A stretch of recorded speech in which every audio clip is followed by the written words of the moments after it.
اور بھی جو قسمیں دی سب بیان کر دی گئی. اب اس کے بعد بیان کیا گیا کہ نکرہ کو کیوں لے آتا ہے. تو فردیت کو بیان کرنے کے لیے افراد ہونا کہ ایک مرد آیا شہر کے کنارے سے دوڑ کر, یا جو ہے نوعیت کو بیان کرنے کے لیے آتا ہے جیسے والا ابصارہم غشاوہ, یا تعظیم و تحقیر مقصود ہوتی ہے, یا جو ہے تکثیر بیان کرنے کے لیے آتا ہے ان لہو لابلا و ان لہو لغنما, اور کبھی قلت بیان کرنے کے لیے آتا ہے ورضوان من اللہ اکبر. وقد جاء للتعظیم والتکثیر, اور کبھی کبھی نکرہ کو تعظیم اور کثرت بیان کرنے کے لیے لاتے ہیں.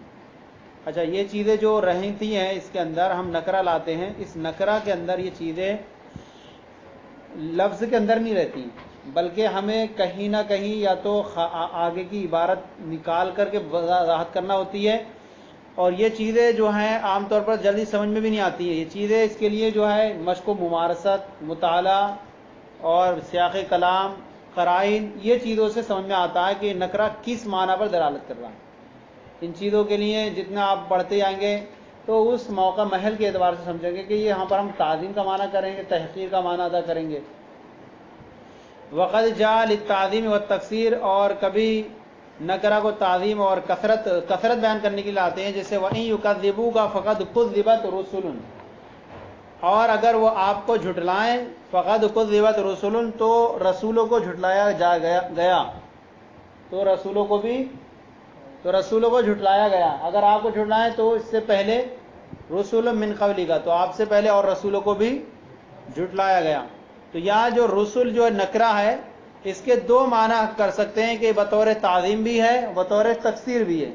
تو اگر رسول ان کو بطور تکثیر مراد لیں گے تو اس کی عبارت ہم نکالیں گے اے ذو عدد کثیر, یعنی بڑی تعداد والے رسولوں کو کیا گیا, جھٹلایا گیا. تو یہاں پر رسول میں جو نکرہ ہو جائے گا یہ کس کی دلالت کرے گا, کثرت پہ دلالت کرے گا.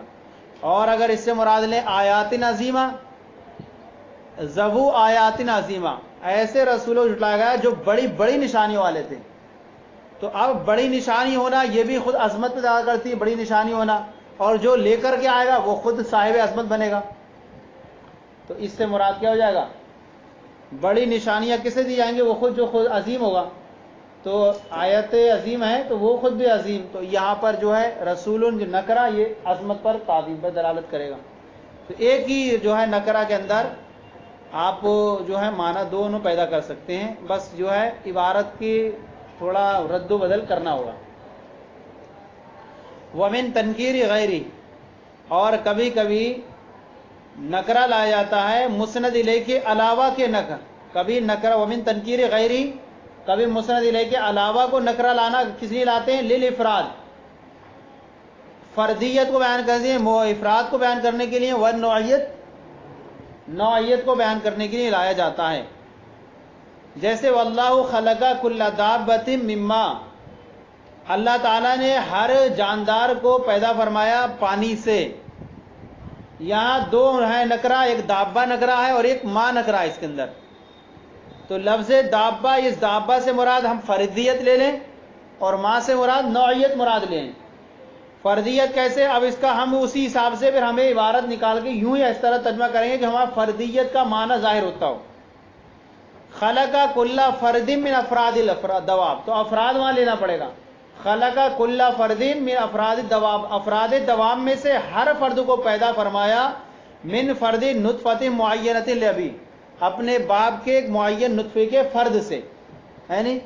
تو یہاں جو ہے جب فردیت معنی لیں گے تو فرد کا وہاں پر ذکر کریں گے.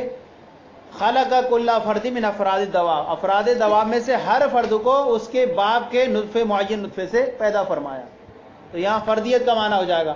اور نوعیت مراد لیں گے تو وہاں پر نوع کا ذکر کرنا پڑے گا. خلق کل نوع, خلق کل نوع من انواع الدواب, انواع دواب میں سے ہر نوع کو پیدا فرمایا, اس کی ایک خاص نوع سے, کیا, من انواع میاں, پانی کی قسموں میں سے خاص قسم سے, ہے نہیں. اس کو یوں بھی کہہ سکتے ہیں کہ ہر شخص کو, ہر فرد کو اسی کے باپ کے نطفے سے پیدا فرمایا. تو یہاں پر یہ ہوگا کہ کسی دوسرے سے نہیں ہے. تو یہاں پر بھی ایک طور سے ہو جائے گی کیا, فردیت ہو جائے گی کہ زید کو زید کے باپ سے پیدا فرمایا، بکر کو بکر کے باپ سے پیدا فرمایا، تو یہاں فردیت ہو جائے گی۔ اور یہ اس اعتبار سے نوعیت کہ خاص جو ہے بکر کو بکر کے باپ کے نطفے سے پیدا فرمایا، ایک نو من المیاں، تو یہ نو ہو جائے گی۔ اس کا باپ یہ خاص یہ فرد ہے، تو زید کا باپ عمر ہی ہے، کوئی اور نہیں ہے، تو یہاں فردیت ہو جائے گی۔ اور نوعیت یہ خاص اسی کے پانی سے پیدا فرمایا، تو یہ نوعیت۔ یہ کہیں گے کہ یہ اس کی طرف منسوب ہے، یہ اس کا بیٹا ہے، یہ افراد دوام میں سے یہ فرد ہے، اس کو پیدا فرمایا کہ اس کے باپ سے پیدا فرمایا، یہ اس کا ہے۔ اور یہ ہو جائے گی فردیت، یہ اس کا طرف۔ اور کہیں گے کہ نوعیت یہ خاص اسی کے پانی سے پیدا فرمایا، یہ نہیں کہیں گے کہ اب یہ پانچ کئی لوگوں کا مشترک پانی سے پیدا فرمایا۔ تو یہاں پر اب جو ہے یہاں پر ایک خاص نوعیت مراد ہوگی کہ خاص نو جو منسوب ہے کس کی طرف، اسی کی طرف۔ تو تھوڑا فرق نو کا اور افراد کا فرق کریں گے، افراد الگ چیز ہے، نو الگ چیز ہو جائے گی۔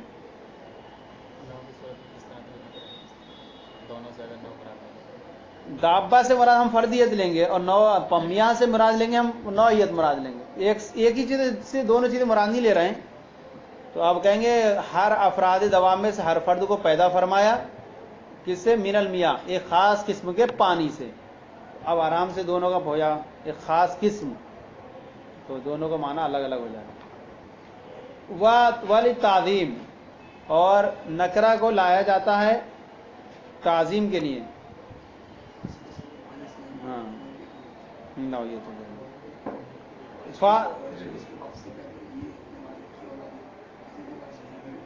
ترجمہ کہتے ہیں ہر فرد کو پیدا فرمایا، اس کے افراد دوام میں سے ہر فرد کو ایک خاص فرد سے پیدا فرمایا، تو یہ فردیت کا معنی ہو جائے گا، ہر فرد کو پیدا فرمایا۔ اور نو مراد لیں گے تو وہاں نوعیت مراد ہو جائے گی۔ یوں ترجمہ کر لیں گے اللہ تعالیٰ نے ہر جاندار کو، یہ فرد ہو گیا، ہر جاندار ہو گیا، فردیت ہو گئی، ہر جاندار کو پیدا فرمایا خاص قسم کے پانی سے۔ اب یہ خاص قسم ہم نے جو کہا یہ نوعیت ہو گئی، یہاں پر ہو گیا۔ والی تعظیم، اور نکرہ کو لایا جاتا ہے تعظیم کے لیے۔ تو نکرہ اب تک یہ کہا مسند الیہ کو نکرہ لایا جاتا ہے تعظیم کے لیے۔ اب یہ جو بیان کی جو قسم واللہ خلق کل دابۃ، یہ دابہ جو ہے مسند الیہ کے علاوہ نکرہ ہے نا، مسند الیہ کے علاوہ نکرہ ہے، مفعول کہہ سکتے ہیں، متعلقات ہیں، کل دابہ مفعول ہے، تو مسند الیہ کے علاوہ نکرہ کو لایا جاتا ہے خاص تعظیم کے لیے لایا جاتا ہے۔ جیسے فاذنوا بحرب من اللہ ورسولہ، اعلان کر دو اللہ کی اور اس کے رسول کی جانب سے بحربن، حرب کا، بحربن عظیمہ، ایک بڑی جنگ کا اعلان کر دو۔ تو یہاں حرب جو نکرہ ہے اور یہ مسند الیہ کے علاوہ ہے، کیونکہ مسند الیہ تو کون ہے؟ واو، فاذنوا کے اندر واو فاعل ہے۔ تو اب جو ہے فاذنوا بحرب من اللہ ورسولہ، اللہ اور اس کے رسول کی طرف سے ایک بڑی جنگ کا اعلان کر دو۔ تو یہاں حرب سے مراد کیا ہے؟ حرب نکرہ ہے، اس کو بطور تعظیم ہے، اور اللہ اور رسول جو معظم و مکرم ہے تو ان کی طرف سے اعلان جنگ، جنگ بھی جو ہوگی کیا ہوگی؟ وہ بھی عظمت والی ہوگی۔ اور یہ جو ہے تو یہاں کیا نکالیں گے؟ بحربن عظیمہ، ایک بڑی جنگ کا اعلان کر دو۔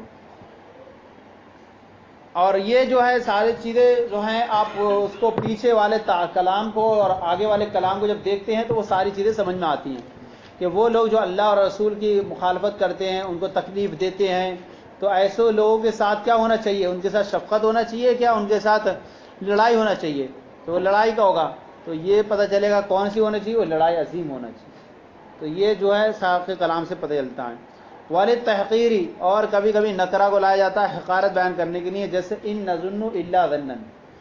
کافر کیا کہتے تھے قیامت کے بارے میں؟ جو حضور فرماتے تھے کہ قیامت آئے گی، تمہیں اٹھنا موت مرنے کے بعد، تو وہ کیا کہتے ہیں؟ ان نظن الا ظنا، ہم گمان نہیں کرتے مگر ظن۔ تو یہ ظنن جو بعد والا آیا، یہ ظن کون سا مراد ہے؟ ظنن حقیرن، معمولی، یعنی ایک ہم معمولی سمجھتے ہیں اسے، کوئی ہمیں اس کا اعتبار نہیں ہے۔ وہ کہتے بھی تھے کہ ہم نہیں سمجھتے کہ ہم مرنے کے بعد دوبارہ اٹھائے جائیں گے، ہم تو بلکہ ایک راکھ ہو جائیں گے، ایک کوڑا کرکٹ ہو جائیں گے۔ تو وہ ان کو جب یہ بات چیز بتائی جاتی تھی کہ تمہیں اٹھنا ہے مرنے کے بعد، تو وہ کیا سمجھتے تھے کہ ہم بعث بعد الموت ایسا ہونا نہیں، ہم تو اسے معمولی سمجھتے ہیں۔ تو یہ کافروں کا قول، یہ یہاں سے کیا سمجھا کہ ظنن جو ہے ان کا کافروں کا قول کیا تھا؟ حقارت کے طور پر تھا، ان نظن الا ظنن حقیرا۔ اب یہاں تک اتنا ہو گیا، نکرہ کو لانے کے فوائد بھی بیان کیے گئے۔ اب یہاں سے بیان فرما رہے ہیں جس طرح سے کسی کی صفت لائی جاتی ہے، مضاف الیہ بیان کیا، واما وصف، رہا موصوف کی صفت لانا، موصوف کی صفت لانا یہ کس لیے لاتے ہیں؟ اچھا، موصوف جو ہوتا ہے اس کی صفت لاتے ہیں تو وہ کچھ نہ کچھ فائدوں کے لیے ہوا کرتی ہے۔ کیا بیان کر رہا ہے؟ واما وصف فلکونی مبینا لہ کاشفا عن معنہ، رہا موصوف کی صفت لانا تو وہ اس لیے ہوتا ہے مبینا لہ، اس موصوف کو بیان کرنے کے لیے، کاشفا عن معنہ، اس موصوف کے معنی کو کھولنے کے لیے ہوتی ہے۔ کیا ہوتی ہے؟ اجاگر کرنے کے لیے۔ ایک موصوف ہے، اس کی صفت لے کر آئیں گے تو اس کے معنی کو کھولنے کے لیے کہیں گے۔ جیسے کہ کسی کی تعریف کرتے ہو، پوچھے کوئی کسی سے پوچھے اور کہے جو جسم کا معنی نہ جانتا ہو، جسم کا معنی نہ جانتا ہو، جسم کسے کہتے ہیں؟ ما هو الجسم، جسم کیا ہے؟ آپ کہیں گے آپ الجسم هو الجسم، جسم ہی ہے تو پتہ چلے گا جسم تو جسم وہی ہو گیا، نہیں ہو پائے گی تعریف۔ اس کی صفتیں لا کر کے بیان کریں گے تو اس کی کیا ہوگی؟ آشکارا ہوگی تعریف۔ الجسم هو الطویل العریض العمیق، جسم وہ ہے جو لمبا ہو، چوڑا ہو، گہرا ہو۔ یہ اس کی صفتیں آئیں، اس کی جسم کی صفت لانے اس نے کیا کر دیا؟ اس کی وضاحت کر دی، کھول دیا۔ کیسا جسم ہوتا ہے؟ یحتاج الی فراغ یشغل، ایسا ہوتا ہے جو کسی کشادہ جگہ کا کیا ہوتا ہے؟ محتاج ہوتا ہے، یشغل جس کو وہ گھیر لے۔ جسم کے اندر تین چیزیں ہوتی ہیں، بود، قرب، طویل ہونا، لمبا ہونا، چوڑا ہونا اور گہرا ہونا۔ اور یہ دوری کیا ہے؟ یہ کوئی بھی جسم کہیں رکھیں گے تو اس کے لیے چیزیں چاہیے نہیں چاہیے؟ جگہ چاہیے، تو وہ کسی نہ کسی جگہ کا محتاج ہوتا ہے جو اس جگہ کو وہ گھیر لے۔ انسان اپنے جسم کو رکھے گا تو وہ اتنی جگہ کو گھیر لے گا، تو اس کے اندر جسم کے اندر چوڑائی بھی ہے، گہرائی بھی، لمبائی بھی ہے، تو یہ جسم کی تعریف ہوئی۔ تو یہاں موصوف کی جو صفت لائی گئی، اس صفت کیا کرتی ہے؟ اس کو موصوف کو اور واضح اور آشکارا کر دیتی ہے۔ فَلِكَوْنِ مُبَيِّنًا لَهُ كَاشِفًا عن معناه، تو یہ اس کو بیان کرنے کے لیے ہوتی ہے اور اس کے معنی کو کھولنے کے لیے ہوتی ہے۔ جیسے الجسم الطویل العریض العمیق، وہ جسم جو لمبا ہو، چوڑا ہو، گہرا ہو، وہ کسی کشادہ خلا کا محتاج ہوتا ہے جو اس کو گھیر لے۔ وَنَحْوُ فِي الْكَشْفِ، جس طرح موصوف اپنی صفت کے ساتھ پورا جزوِ جملہ تو بنتا ہے، موصوف اور صفت سے مل کر جزوِ جملہ بنتا ہے، کلام تام نہیں بنتا، تو وہاں پر بھی کہتے ہیں کہ موصوف اپنی صفت سے ملے گا تو وہ ایک جملے کا جز بنے گا، اس کے لیے الگ سے ایک خبر کی ضرورت پڑے گی۔ مبتدا بن گیا تو خبر کی حاجت ہوگی۔ اسی طرح سے یہاں ایک مثال بیان ہے کہ کشف میں اس جیسی مثال کیا ہے؟ المعی الذی یظن بک الظن کان قد رایا وقد سمع، المعی یہ جو ہے موصوف ہے۔ اب موصوف کے کبھی ڈائریکٹ صفت آتی ہے اور کبھی موصوف کی صفت موصول صلے سے مل کر کے بنتی ہے، اور موصول صلہ بھی جو ہے جملے کا جزء ہوتا ہے، کلام تام نہیں ہوتا۔ تو المعی ایسا ذہین و فطین آدمی، وہ ذہین و فطین آدمی، الذی یظن بک الظن، جو تمہارے بارے میں ایسا گمان رکھتا ہے، اس کا گمان تمہارے بارے میں ایسا ہے، کان قدرا، گویا کہ اس نے جو ہے زن ایسا اس کا ہوتا ہے گویا کہ اس نے دیکھ لیا، وقد سمع، اور اس نے اس کا زن جو ہوتا ہے نا وہ یقین کی طرح ہوتا ہے، دیکھنے کی طرح، رویت کی طرح ہوتا ہے۔ ذہین و فطین آدمی جس کی جو ہے ذہانت روشن ہے، تو وہ جب بھی کوئی گمان کرتا ہے، وہ ذہین و فطین آدمی جب وہ تمہارے بارے میں کوئی گمان کرتا ہے تو وہ ایسا ہے جیسے کہ اس نے دیکھ لیا ہے اور سن لیا ہے۔ تو یہاں پر جو ہے اصل ترجمے اور وغیرہ سے اتنا وہ نہیں، ہمارا اصل جو یہاں پر دکھانا ہے کشف دکھانا ہے کہ المعی موصوف ہے، ذہین و فطین آدمی۔ کیا ذہین و فطین آدمی کیا کرتا ہے؟ تو اس کی جو ہے صفت کیا بنی؟ الذی یظن بک الظن، یہ پورا جملہ موصول صلے سے مل کر کے کیا بنے گا؟ اس کی صفت بنے گا۔ تو یہ بھی اس المعی جو موصوف تھا اس کو کھول رہا ہے، کشف کر رہا ہے اس کا، ہاں، اس پورے مل کر کے کیا بنے گا؟ صفت بنے گا۔ تو اس موصوف کی صفت کو، موصوف کو واضح کر رہا ہے کہ ایسا ذہین و فطین آدمی جو تمہارے بارے میں کسی چیز کا گمان کرتا ہے۔ اب بعد میں جو ہے اور اس کا گمان جو ہوتا ہے درست ہوتا ہے، واقعی کے مطابق ہوتا ہے۔ تو یہ المعی جو صرف مسند الیہ نہیں ہے، بلکہ یہ تو کیا ہے؟ ایک خبر ہے کس کی؟ انا، جو پیچھے جملے میں جو ہے ایک پیچھے جملہ انا ایک پہلے جملہ گزرا ہے، ایک شعر ہے، ان الذی جمع السماحۃ والنجدۃ والبر والتقى جمعا. یہ پورا جملہ پہلے کیا ہے؟ ان الذی جمع السماحۃ، یہ پورا جملہ اسم بن جائے گا انا کا، اور یہ بعد والا جملہ یہ پورا کیا بنے گا؟ اس کی خبر بنے گا. او مخصصا، یا جو ہے صفت کو لایا جاتا ہے کس لیے؟ تخصیص پیدا کرنے کے لیے. کیا ہے؟ اشتراک کو ختم کر دیتے ہیں چونکہ تخصیص ہو جاتی ہے. مخصصاً، اگر مسند الیہ پہلے مسند الیہ معرفہ ہو تو اس کی جو صفت لائی جائے گی وہ صفت کیا کرے گی؟ اشتراک لفظی کو کیا کر دے گی؟ ختم کر دیتی. اشتراک پہلے بہت زیادہ پایا جا رہا تھا، اس صفت نے آ کر کے اس اشتراک کو ختم کر دیا. اگر نکرہ ہوگا تو نکرہ کے اندر آ کر کے کیا کرتی ہے؟ تخفیف پیدا کرتی ہے، یعنی تخفیف پیدا کر دیتی ہے. اور یہاں پر جو ہوتی ہے معرفہ ہو پہلے اور اس کی صفت لائی جائے تو وہاں اشتراک لفظی کو ختم کر کے اسے کر دیتی ہے قریب، معرفہ کے قریب. جیسے کہیں زید التاجر عندنا، تاجر زید ہمارے پاس ہے. زید یہ معرفہ ہے اور اس کی صفت التاجر لائیں. جب تک اس کی صفت نہیں لے کر آئے تھے تو زید اس کے اندر ہر ایک فرد شامل تھا. زید جو بھی زید تھا چاہے وہ تجارت کرنے والا ہو یا نہ ہو، سارے زید اس کے اندر شامل تھے. لیکن ہم نے اس کی تاجر صفت لے آئے تو اب اس کے اندر یہ جو اشتراک لفظی ختم ہو گیا.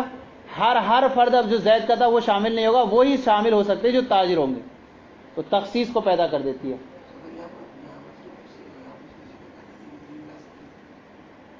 لا سکتے تھے مقللا لاشتراک المانوی فی النکرہ، اور اشتراک مانوی کو کم کرتا ہے وہ نکرہ میں.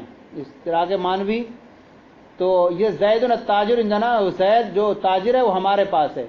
یا جو ہے صفت لاتے ہیں مدح کے طور پر یا مذمت کے طور پر. موصوف کی صفت لائی جاتی ہے، اس سے مقصود کیا ہوتا ہے؟ مدح مقصود ہوتی ہے یا مذمت مقصود ہوتی ہے. لیکن یہ ہوتا ہے، یہ اس وقت ہی ہوگا جبکہ اس موصوف کا ذکر پہلے ہو جائے، پہلے ہو چکا ہو، چاہے وہ کنایتاً ہو یا صریحتاً ہو، پہلے ہو چکا ہو. اس صفت کے ذکر سے پہلے اس کا پہلے ذکر ہمارے سامنے ہو چکا ہو، تب یہ صفت جو ہم لائیں گے یہ صفت مدح پر دلالت کرے گی یا مذمت پر. ورنہ اگر پہلی مرتبہ ہو رہا ہے تو ایسی صورت میں یہ صفت مدح پہ دلالت نہیں کرے گی بلکہ یہ تو تخصیص والی ہوگی. کیا ہوگی؟ تخصیص پیدا کرے گی، مدح نہیں ہوگی. جیسے تو یہ مدح اس صورت میں جبکہ اس کا ذکر پہلے ہو چکا ہو، ورنہ یہ صفت جو ہوگی تخصیص پیدا کرے گی. جیسے آپ کہیں جانی زید العالم، میرے پاس ایسا زید آیا جو عالم ہے، ایسا زید آیا جو عالم ہے. یہاں زید جو اس کی صفت العالم لائی گئی ہے تو یہاں صفت کیا ہے؟ بطور مدح ہے. اسی طرح جا زید الجاہل، میرے پاس ایسا زید آیا جو کیا ہے؟ یا کیا مذمت مقصود ہے.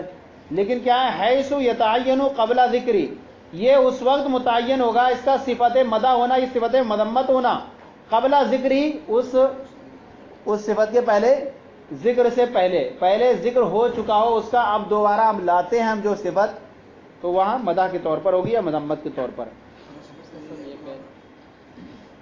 قبل ذکر الوصف، وصف کے ذکر کرنے سے پہلے ایک بار ہو چکا اس کا ذکر پہلے ما قبل میں، اب دوبارہ اس کی صفت لاتے ہیں تو وہاں پر یہ صفت مدح کے لیے ہوگی. ورنہ اگر نہیں لاتے ہیں پہلے تو یہاں پر وصف کانا تخصیصاً، یہ وصف کس کے لیے ہوگا؟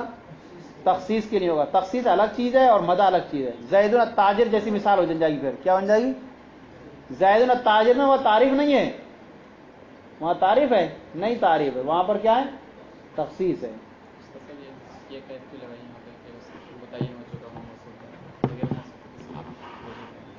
تو بتائیں نا کہ دونوں فرق کرنے کے لیے تخصیص الگ چیز ہے، مدح الگ چیز ہے. اگر اس کا ذکر پہلے نہ ہو تو یہاں پر پھر وہ تخصیص والی فائدہ دے گی، تخصیص کا فائدہ دے گی. ہاں موصوف نہیں، پہلے موصوف کا ذکر ہم نے پیچھے ماقبل میں کہیں ذکر کر دیا تھا، اب ہم لا رہے ہیں سامنے پھر سے زید کا ذکر کر رہے ہیں تو سامنے والا سمجھے گا کہ ہاں زید تو وہی ہے، تخصیص تو پہلے ہو ہی چکی ہے. اب دوبارہ لے کر آئیں گے تو یہاں بطور مدح ہو جائے گی. اور اگر اول مرتبہ لا رہے ہیں تو تخصیص ہوگی، مدح نہیں ہوگی، کیونکہ ہم تخصیص پہلے ذکر کر چکے ہیں، وہ تخصیص ہو ہی چکی ہے کہ ہمارا مراد وہی زید ہے جو ہمارا پہلے ذکر ہو چکا ہے، تو دوبارہ لا کے ہمارا کوئی فائدہ ہوگا نہیں. تو ایک جو ہے تجرید ہوتا ہے اور ایک تاسیس ہوتا ہے. پڑھے نہیں؟ تجرید، تاسیس کہتے ہیں کہ لفظ سے ایک نیا معنی اضافہ پیدا کیا جائے، ہے نہیں؟ اس کے اندر پڑھے ہوں گے اصل شاشی کے اندر، تاسیس تاکید سے بہتر ہوتی ہے۔